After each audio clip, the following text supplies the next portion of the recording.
Hurley's Saloon knows a thing or two about dealing with pandemics. After all, this is not the first one it has dealt with since it opened in 1892. The year the Spanish flu hit in 1918, the Hurley's brothers bought the lease on their building.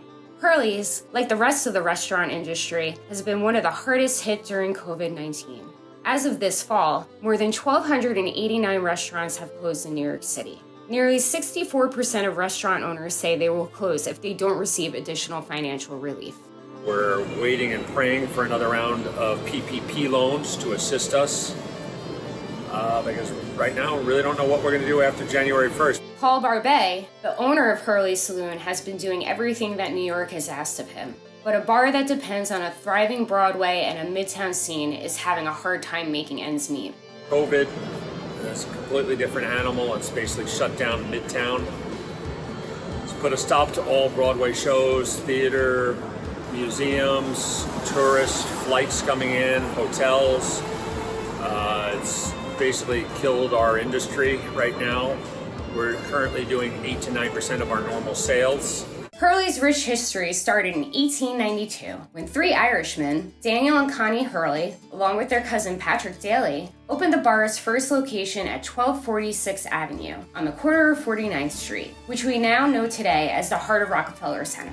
Originally named Hurley's Brother and Daly, the bar quickly gained notoriety and fame. Even when Prohibition was enacted in 1920, the storefront was rented out as a florist shop and a speakeasy was run out the back entrance.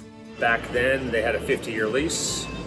Rockefeller Center started knocking buildings down around them, but they refused to move, and they ended up building Rockefeller Center and NBC/GE around them. The original location shuttered its doors in 1999, but was reopened a year later at its current location on 48th Street by owner Adrian Barbet and his son Paul. Today, Paul runs the bar with partner Ann Calamano. In the last 20 years, this incarnation of Hurley's has written its own chapter of surviving. From the heartache of 9/11 to dealing with the financial fallout of the 2008 economic crisis, but nothing compares to COVID-19.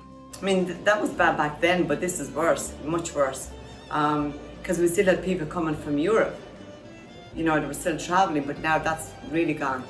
Everyone's scared to travel, so it's been much worse this time around for us. According to Yelp, as fall began, 32,109 restaurants had permanently closed across the United States due to COVID-19.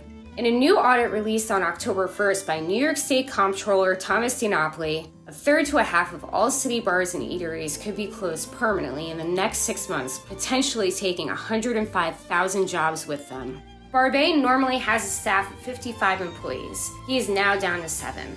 Now open at 25% capacity, hopefully it will be the shot in the arm to keep them afloat. But with a lack of customers and tourists, it doesn't seem too likely. Many are banking to be open at 50% capacity indoors before the holiday season begins to make up for lost revenue. Despite the seemingly hopelessness and despair that 2020 has brought, Barbet and Calamano are confident that it will not destroy the perseverance of New York and the longevity of Hurley's Saloon. On the whole, I think New York is strong and resilient and will bounce back. It's a question of how long and how many casualties and losses, as in not deaths, but businesses, there will be. For Montclair News Lab, I'm Mary Grader.